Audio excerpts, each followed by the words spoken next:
Oremos. Pai amado, neste momento, entrego a tua serva, ó Pai, que vai trazer a palavra, ó Pai. Que esta palavra possa encontrar guarida, ó Pai, em nossos corações, ó Pai. Pai amado, esteja com a tua serva, ó Pai. Cubra, Pai, ela de bênçãos, ó Pai. Abençoe a tua vida material, espiritual e toda a sua família, ó Pai. Mais uma vez, obrigado por tudo, Pai. Tudo isso eu te peço, não porque sou merecedora, mas é pelo amor do teu Filho que morreu na cruz para nos salvar, hoje e sempre. Amém. Amém, amém. Boa noite, igreja. Que dia foi esse? Foi porque já são 8 horas, né? Então tá acabando, mas assim, que maravilha, que dia alegre, que dia abençoado. Quanto a gente ouviu e sentiu de Deus nesse dia. Quantos abraços, né? Eu acho que hoje foi a terapia do abraço, funcionou o dia inteiro, pastor Alex. O dia inteiro a gente foi dando abraço e recebendo abraço. Que maravilha. Que bom é voltar de férias, né, meu amor, na primeira semana de retorno e ver a igreja alegre, feliz, porque isso também aquece o nosso coração e nos dá a certeza de que a igreja é do Senhor e é Ele quem conduz em todo o tempo. Louvado e engrandecido seja o nome do Senhor. Eu quero agradecer, né? É sempre muito bom, é sempre maravilhoso estar na casa do Senhor e ministrar sobre a palavra dEle. E eu gostaria de convidá-los a abrir a palavra do Senhor em Romanos 14, de 7 a 12. Vai ser projetado, mas eu gostaria de exercitar com vocês. Assim como a gente está fazendo lá na classe de adolescentes, né? A gente abre a Bíblia, né? Aquela Bíblia de papel, que a gente busca o texto. Então, eu vou convidar vocês também, se tiver com a Bíblia de papel, se tiver com a digital, abra, até porque às vezes a letrinha ali é muito miudinha. Romanos 14, 7, 12, o tema dessa reflexão, vivendo com propósito, respondendo com fé. Amém, igreja? Todos abriram? Estão prontos aí para a leitura? Amém. Pois nenhum de vós vive apenas para si, e nenhum de nós morre apenas para si. Se vivemos, vivemos para o Senhor. E se morremos, morremos para o Senhor. Assim, quer vivamos, quer morramos, pertencemos ao Senhor. Por esta razão, Cristo morreu e voltou a viver, para ser Senhor de vivos e de mortos. Portanto, você, por que julga seu irmão? E por que despreza seu irmão? Pois todos compareceremos diante do tribunal de Deus. Porque está escrito, por mim mesmo jurei, diz o Senhor. Diante de mim todo joelho se dobrará e toda língua confessará que sou Deus. Assim, cada um de nós prestará contas de si mesmo a Deus. Pai, é a tua palavra. Portanto, se a tua palavra ela não volta vazia, ela tem intencionalidade, ela alcança os nossos corações. E eu te peço, Pai, alcance os corações nessa noite, em nome de Jesus. Amém.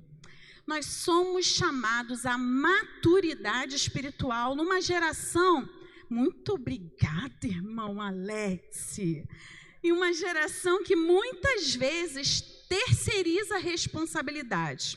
E quando eu falo geração, queridos, eu não estou falando de idade apenas, né? Então, a gente já falou disso aqui antes, então essa geração, todos nós estamos na mesma geração.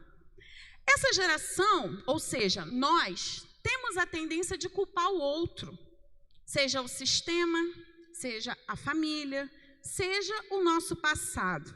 Mas a palavra do Senhor nos chama para uma postura diferente, para um caminho diferente. O caminho da maturidade espiritual, um caminho de consciência diante de Deus, um caminho de responsabilidade ou de autorresponsabilidade. Talvez alguns tenham estranheza com esse termo, eu também por muito tempo tive. Autorresponsabilidade parece jargão de coach, né? Ele é autorresponsável, Mas se a gente meditar um pouquinho, a gente vai ver que a palavra de Deus nos chama o tempo inteiro para a autorresponsabilidade. A autorresponsabilidade cristã, Porque quando a gente fala do termo de autorresponsabilidade no mundo lá fora, ele fala o seguinte: olha, você tem controle da tua vida. Quando a gente fala de autorresponsabilidade cristã, a gente fala que quem tem o controle da nossa vida é Deus.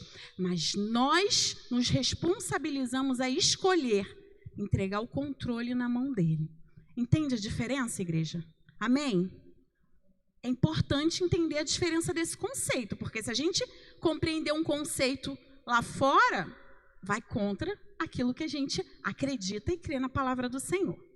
Vivemos um tempo histórico em que a liberdade é exaltada e celebrada, mas a responsabilidade é muitas vezes evitada.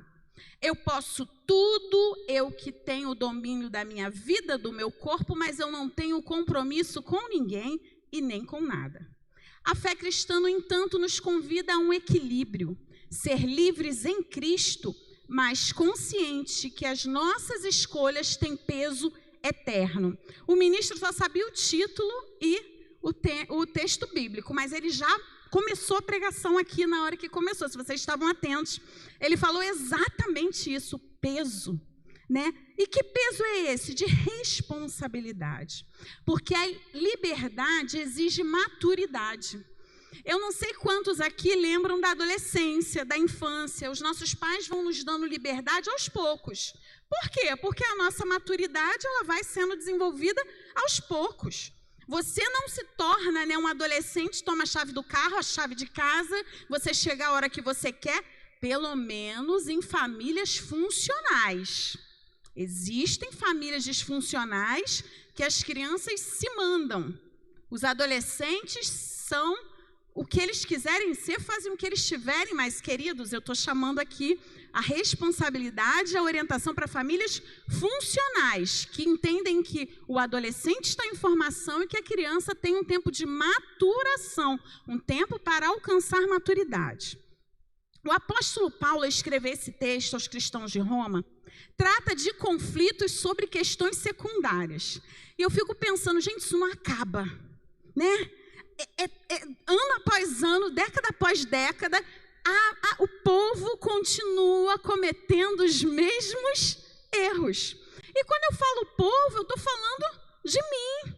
Eu não estou aqui dizendo que vocês cometem os erros, nós cometemos os erros. Por quê? Porque a gente falha. E ele está trazendo aqui o seguinte: que questões secundárias são essas? Alimentos e dias sagrados.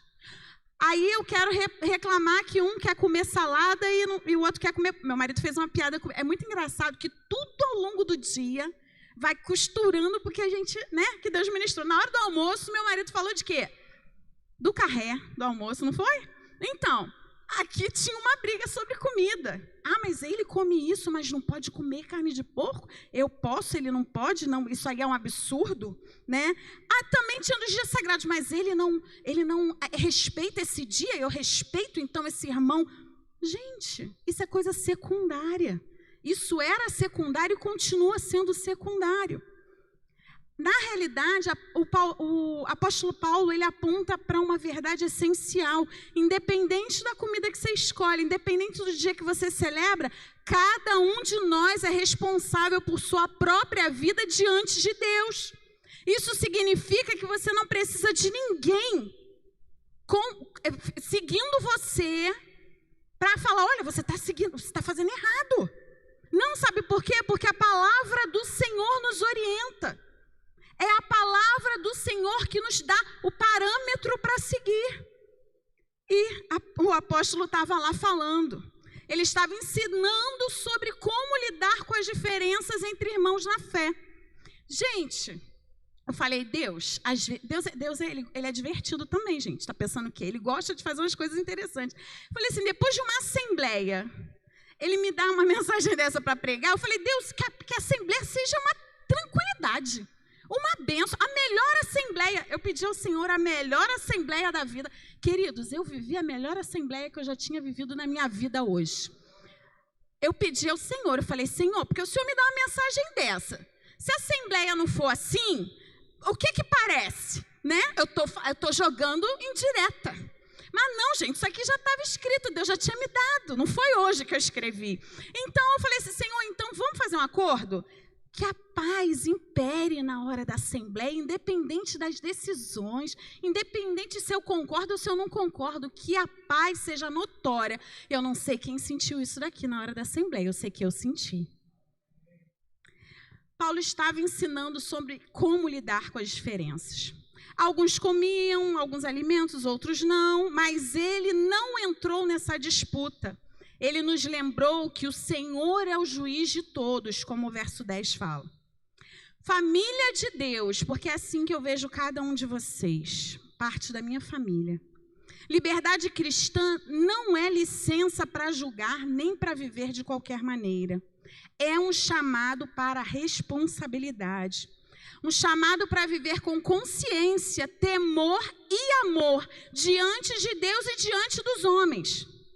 E sobre essa tal responsabilidade ou autorresponsabilidade, eu gostaria de compartilhar com vocês 3 verdades que eu observo nesse texto. O primeiro é que nós, quando nos responsabilizamos, nós reconhecemos que a nossa vida pertence ao Senhor.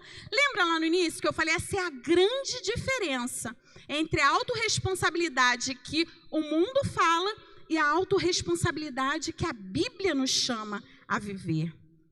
Quando nos responsabilizamos, nós nos conscientizamos de que não somos donos de nós mesmos. Você já pensou que a tua vida não é tua? Tua família não é tua. Tua casa não é tua. O carro é emprestado. A gente sempre fala isso, né, amor? Esse carro emprestado que Deus deixou com a gente não é nosso. Não é fácil ter esse posicionamento, mas é necessário. Nós fomos comprados por alto preço. Olha o que diz 1 Coríntios 6:20. Vocês foram comprados por alto preço, portanto, glorifiquem a Deus com o corpo de vocês. Queridos, quando você compra alguma coisa, aquela coisa te pertence naquele momento. Ou te pertence para a vida inteira. Você pagou um preço. Esse preço foi pago por mim e por você. E não tem o que você faça para mudar essa realidade. Não tem o que você faça para pagar a Jesus pelo que Ele fez por nós. E também eu quero contar uma novidade. Não tem o que você faça para afastar essa realidade da tua vida. Você pode não aceitar. Você pode não viver, mas que isso revoga o que Jesus fez, isso não revoga. Se você escolher hoje virar bandido, isso não vai revogar o amor de Cristo por você. Se alguém resolver se prostituir, isso não vai revogar o amor de Deus por você e por mim. Você pode dizer não, mas isso não revoga o amor de Deus por nós. Viver para o Senhor é reconhecer que cada decisão, cada palavra, cada atitude deve refletir a glória de Deus. Eu preciso ser responsável pelas minhas atitudes, pois cada uma delas deve apontar para o Senhor. Queridos, se somos chamados de cristãos, a gente precisa representar Cristo. É simples, a conta é básica. Nem para mim, que tenho dificuldade com matemática, eu tenho dificuldade de entender isso, entendeu? Você tem um nome, você representa Cristo. Será que temos vivido dessa maneira? Isso é para a gente responder. Se vivemos para o Senhor, se morremos para o Senhor, morremos. Essa consciência muda tudo. Muda a forma como a gente trata os outros. Muda a forma como a gente se trata. Muda a forma quando a gente lida com o próprio pecado. Muda a forma como a gente usa o nosso tempo. A gente passa a ter urgência. A gente tem urgência por pessoas se entregando ao Senhor, porque a gente sabe o que acontece se ela disser não. O segundo ponto, nós prestaremos contas individualmente, queridos. Ah, mas mamãe falou para mim. Ah, mas o meu pai, né? Ele aceitou Jesus, ele vai na igreja, ele ora por mim. Cada um de nós deve tomar a decisão individualmente. Papai não vai tomar decisão por ninguém, mamãe não vai tomar decisão por ninguém. Por mais que cada um ame. Os pais amam. Se pudesse, eu tenho certeza que a gente faria essa opção. A gente sabe. Muitos aqui não cresceram num lar cristão. Sabe o que passa, as dificuldades que vive. Que é diferente, gente. Todo mundo passa por dificuldade. Não estou falando aqui que crente não passa por dificuldade, não. A diferença é como você passa pela dificuldade. Passa pela dificuldade acompanhado. Passa pela doença com remédio para tomar. Passa pela tempestade com uma casa para te abrigar. Esse é o nosso Deus. Nas circunstâncias, Ele está presente. Ele não te deixa só. Ele não te abandona. Você precisa tomar uma decisão diante dEle. Assim, cada um de nós dará conta de si mesmo a Deus. É urgente desenvolvermos a autorresponsabilidade espiritual, pois a gente vai prestar conta diante de Deus. Eu preciso reconhecer, e eu vou ser redundante propositalmente, que as minhas escolhas são minhas. Minhas escolhas são minhas. Professoras de português e de plantão, as minhas escolhas são minhas. Fica feio isso, Cláudia, mas é para a gente não esquecer. A minha escolha não é porque o meu marido falou para eu fazer. A minha escolha não é porque o meu colega do trabalho falou para eu fazer. A minha escolha, jovens e adolescentes, não é porque o meu BFF ou minha BFF faz e eu também faço. A responsabilidade das nossas escolhas cabe a cada um individualmente. A gente não pode dizer que fez, mas eu só fiz isso porque ele fez. Mas eu só briguei porque ele começou. A gente estava falando hoje na classe de batismo sobre isso. Sobre pecado. Eu falei, né Marcelo? A gente estava falando sobre isso hoje na aula. E eu falei, Marcelo, crianças, mas é tudo aqui, né? Tá tudo aqui já preparando para a mensagem. Por quê? Tem gente pecando, dizendo que a culpa é do vizinho. Mas o vizinho... mas a vizinha... A gente tem história na Bíblia que, né? A gente já viu, a gente vai chegar nela também.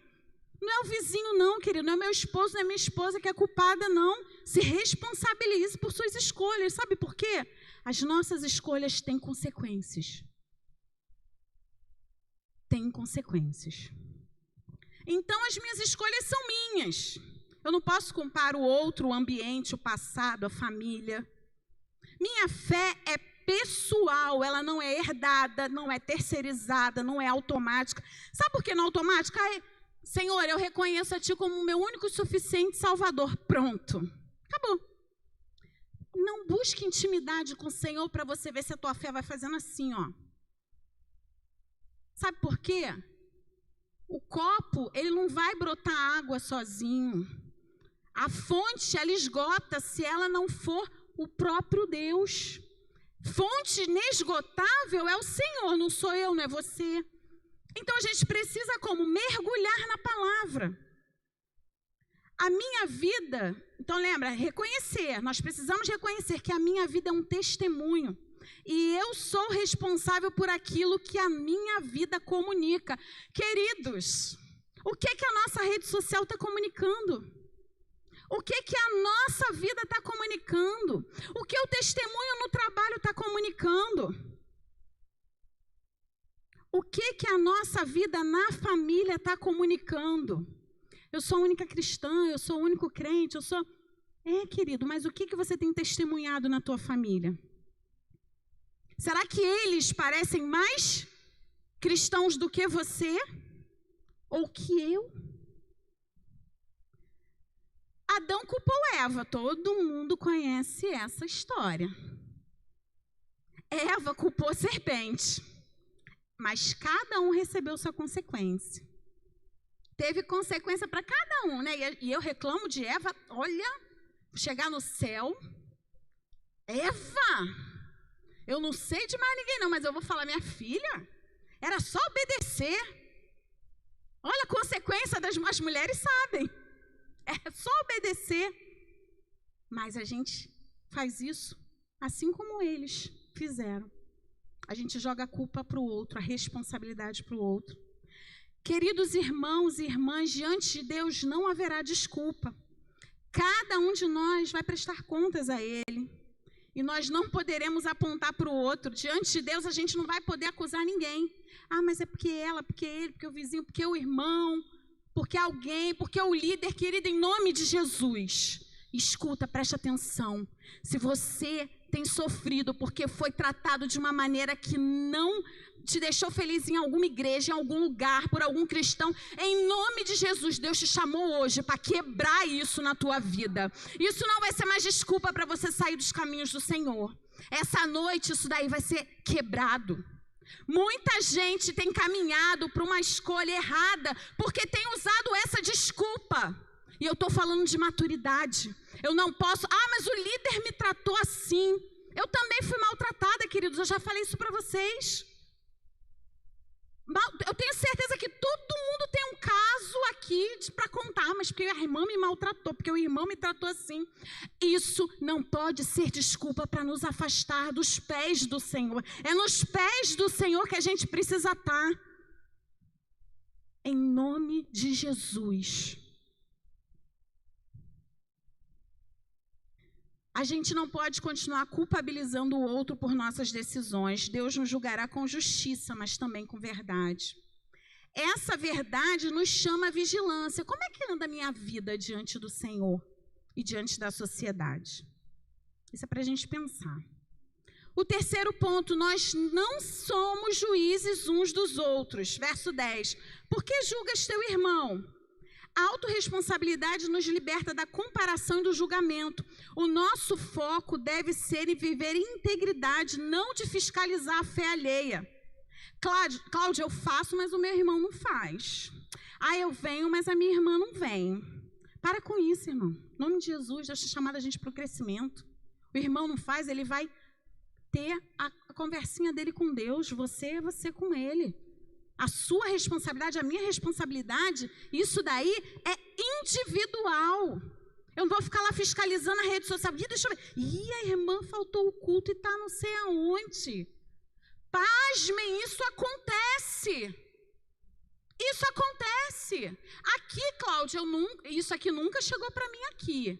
Mas eu já ouvi, porque vocês sabem que eu sou profissional da saúde mental. Eu já ouvi isso.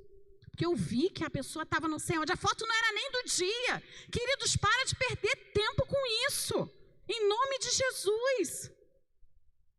Infelizmente, na história da igreja, a gente tem visto esse tipo de comportamento normalizado. Que comportamento é esse? Fiscalização da vida alheia e confecção de relatório. Fofoca. Viu o nome chique? Fiscalização da vida alheia. Vamos parar. Isso não é normal, isso não agrada ao Senhor, isso não é correto. A autorresponsabilidade também tem relação com aquilo que a gente fala, como a gente se comporta, como a gente trata ao próximo. Agora, queridos, povo de Deus, eu vou falar igualzinho o pastor fala. Eu quero compartilhar uma coisa, mas eu só vou compartilhar se vocês falarem. Fala, Cláudia. Ai, gente, fala, Cláudia. Ai, gente.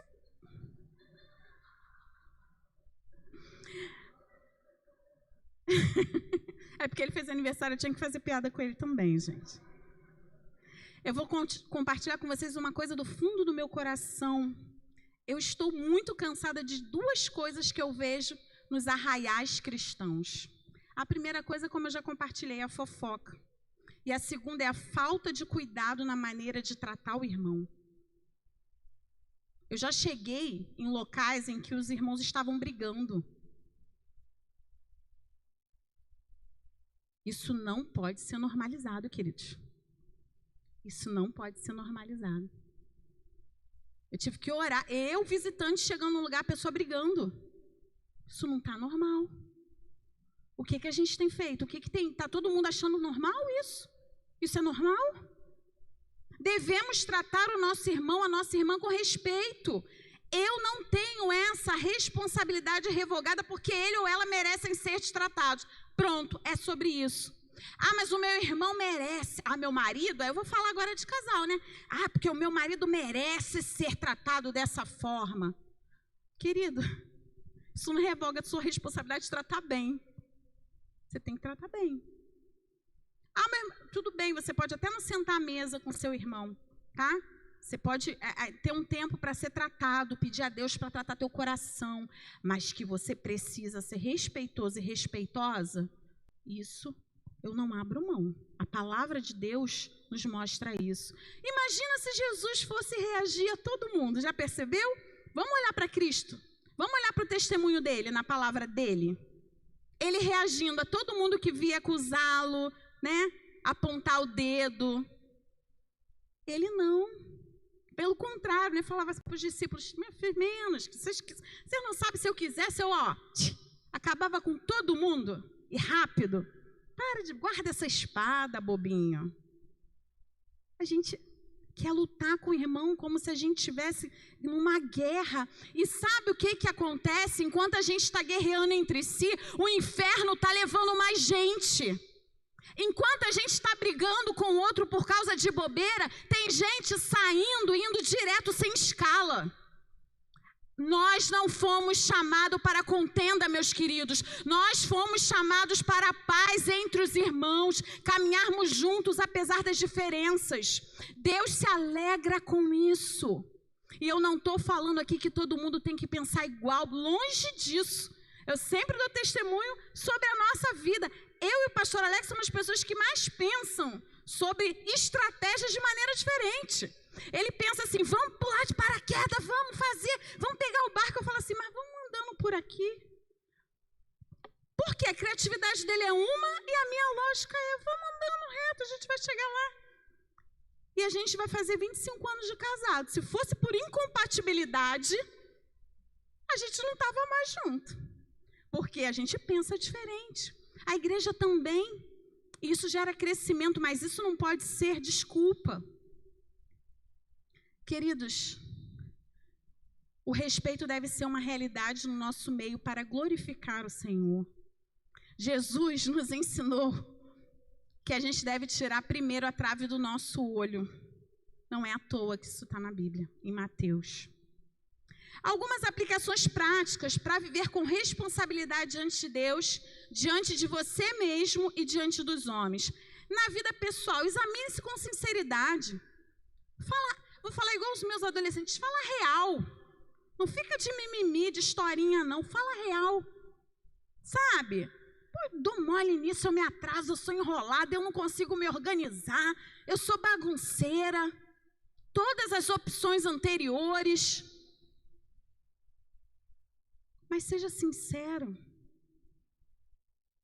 A palavra do Senhor nos diz, examinai-vos a vós mesmos, se permaneceis na fé, provai-os a vós mesmos.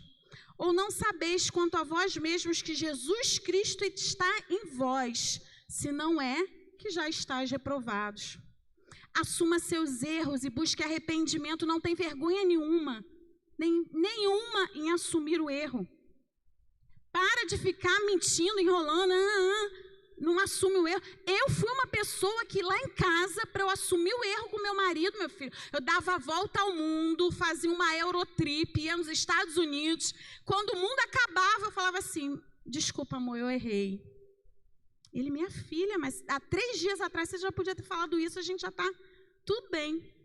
Eu fui essa pessoa, mas eu não sou mais. Jesus transforma, queridos. Você quer essa transformação? Eu sou testemunha de que pode. Eu sou testemunha, amor? Que é ele que vai dizer, né, gente? Porque eu falar que eu mudei é uma coisa, ele falar que eu mudei é outra. Cultive uma vida de oração e comunhão com o Senhor. É necessário. Na vida em comunidade, respeite as diferenças, sirva com amor e não por obrigação. Deus sonda o nosso coração, querido, Ele sabe por que a gente faz cada coisa. Sirva com amor, evite julgamentos e comparações. Enquanto a gente está julgando, preste atenção, eu não estou falando de molestar o irmão, tá? Muita gente faz assim, pega o pacote e bota junto. Admoestar é o quê? Você chamar o irmão para orientar em amor, tá? A pessoa errou, você viu que errou. Irmão, vem cá, vamos conversar. Em amor. É desse jeito. Julgar é você sentar num tribunal. Já viram? Filmes americanos detalham bem isso, né? O juiz está lá. Aí todo mundo já... Ordem no tribunal. Aí tem um cara lá sendo julgado, todo mundo assim, tem um bando de gente assistindo. É disso que a gente está falando, isso é julgamento, tá bom? Admoestação é uma coisa, porque aí a pessoa fala assim, não, eu não julgo o meu irmão, aí está sendo negligente, você não está admoestando, são coisas distintas, ok? Na sociedade, seja exemplo de ética e coerência, para de falar que é cristão se você rouba, para de falar que é cristão se você fica mentindo. Se o teu patrão está mandando você mentir, ora pela vida dele, fala, eu não mento não, patrão. Ah, mas eu vou perder o emprego, Senhor. Eu não vou nem falar o que a gente está fazendo se a gente está obedecendo esse patrão. Porque importa agradar a quem, queridos? Importa agradar a quem, igreja? Importa agradar a Deus. A gente está sempre preocupado em agradar homens e a gente desagrada a Deus o tempo inteiro. Por conta de um salário, por conta de uma relação de amizade. Deus não nos chamou para isso. Honre a Deus em todas as áreas, no trabalho, na família, nos relacionamentos. Porque quando Deus cura o nosso coração e a gente passa a honrá-lo, Deus abre portas enormes em todas as áreas da sua vida. Não troque a adoração a Deus por nada. Adolescentes, não troque a adoração a Deus por um namorado, uma namorada. Nenhum deles vai valer a pena. Nenhum deles vai valer a pena. Irmãos, não negociem com o pecado. Não fiquem no computador olhando pornografia enquanto a família foi dormir. Não façam isso, vocês estão pecando diante do Senhor e trazendo maldição para a vida de vocês. E isso ninguém está falando. E porque não está falando, ninguém está fazendo. Eu não estou falando o que eu quero. Deus sabe que eu não estou falando o que eu quero.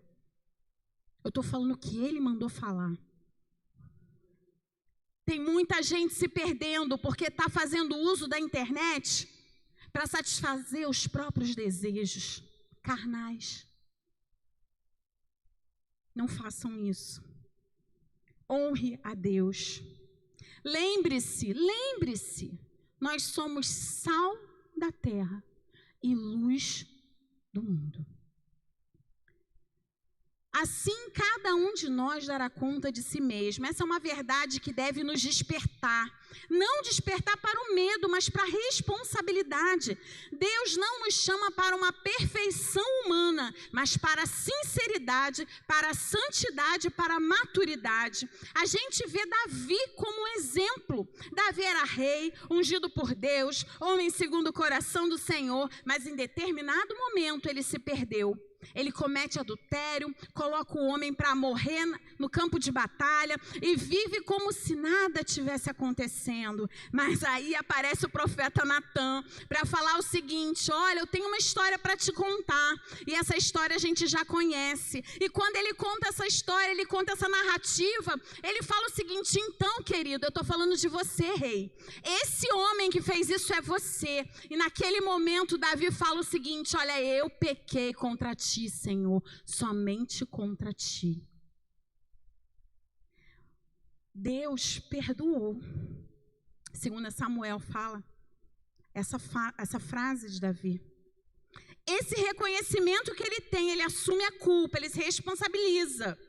Ele não fala o seguinte: ó, foi ela que é culpada, foi o homem que é culpado, foram as minhas diversas esposas que foram culpadas, foi porque eu não tinha nada o que fazer.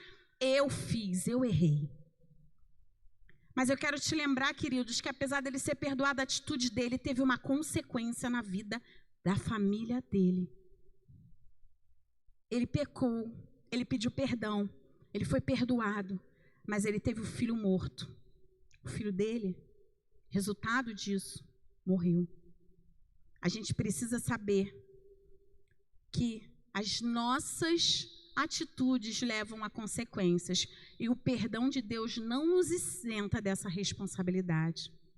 Mais tarde, Davi escreve o Salmo 51, que é um manifesto de arrependimento e responsabilidade. Como eu já citei aqui: contra ti, somente contra ti pequei e fiz o que era mal perante os teus olhos.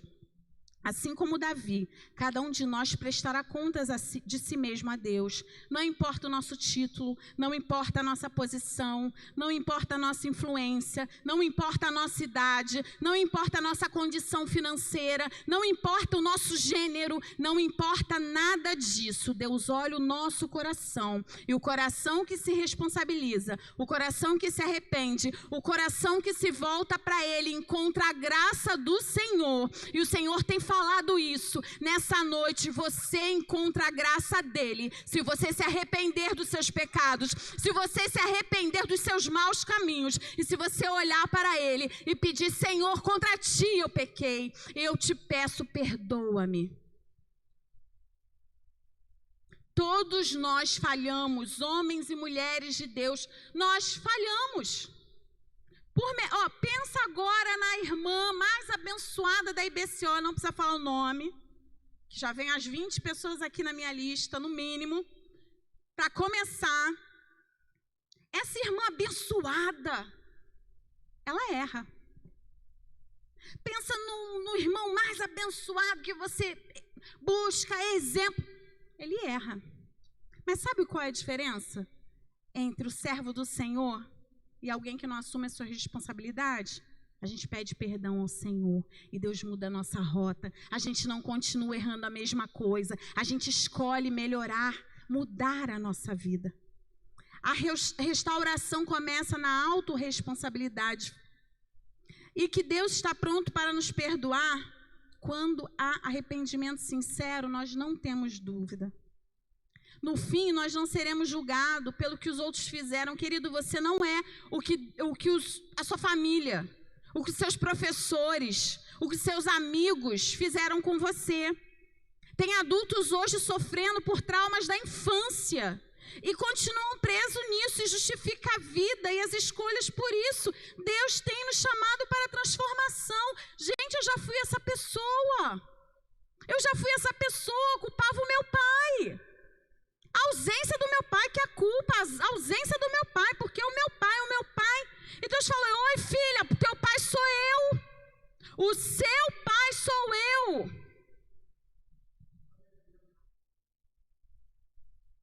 A graça nos alcança, mas a responsabilidade vai nos moldar e nos fazer servos segundo o coração do Senhor. Se hoje fosse o dia de prestar contas, eu queria que você fechasse seus olhos nesse momento. Se hoje fosse o dia em que nós estamos à frente do Senhor e a nossa vida estivesse diante de Deus, como estaria a nossa vida? Nós temos vivido para o Senhor ou para nós mesmos? Para um sistema? Para outras pessoas? Hoje é dia de realinhar a nossa vida. Hoje é dia de voltar a fazer aquilo que agrada ao Senhor. É dia de deixar de lado as desculpas, de parar de olhar para o lado, de começar a olhar para o alto. Querido, nós precisamos nos reposicionar diante do Senhor. E eu quero te convidar a fazer isso junto conosco nessa noite. A entregar sua vida, as suas decisões, seus caminhos, e a dizer como Davi: eu pequei contra o Senhor, mas por favor, Senhor, restaura a nossa vida. Fala com Deus o que você precisa que Ele ouça nesse momento. Ore você pela sua vida nesse momento. Coloca diante dEle aquilo que tem te afligido, aquilo que tem te afastado do caminho dEle, aquilo que o diabo tem usado para te envergonhar, para te ridicularizar. Coloca diante do altar do Senhor nesse momento. É você e Deus. Você não está sendo julgado, você está sendo reformado, reconstruído, remodulado pelas mãos do Altíssimo. Você é barro, eu sou barro. Nós estamos na mão do oleiro e Ele quer fazer tudo novo. Ele quer mudar a nossa história. E Ele está dizendo que a gente não está sozinho nessa. Você não está sozinho, você não está sozinha, Ele está conosco. E não é uma presença inconstante, como às vezes a nossa família pode ser. Às vezes o nosso amigo pode ser. A presença do Senhor é uma presença real, é uma presença constante. Querido, fala para Deus. Deus está aqui. Ele quer te ouvir. Ele quer refazer. Ele quer reconstruir. Ele quer fazer novo, tudo novo nessa noite. A tua família que precisa ser restaurada. O teu coração que precisa ser tratado. Oh, Deus amado, nós precisamos do teu perdão, Deus, porque nós somos falhos, nós somos pó, mas em ti nós cremos na vitória. Em ti nós somos vencedores. Oh, Pai, abençoa-nos.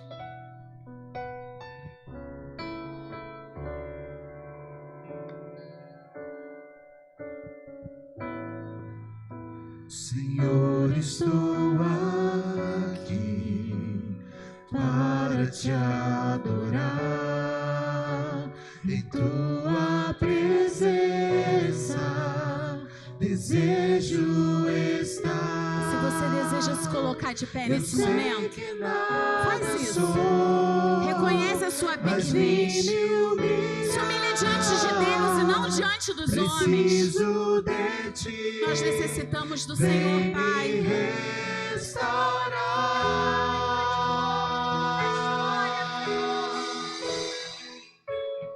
Eu quero ser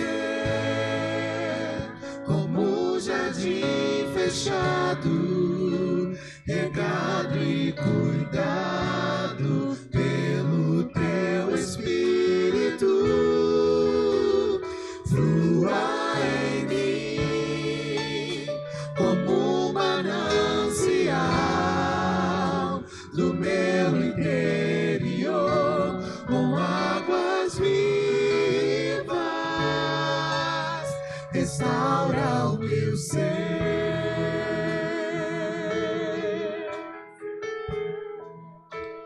Para o teu louvor,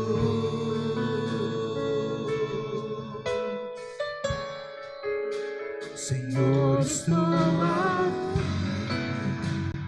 para te adorar. Em tua presença desejo estar. Eu sei que nada sou, mas vim me humilhar. Preciso de ti, vem me restaurar.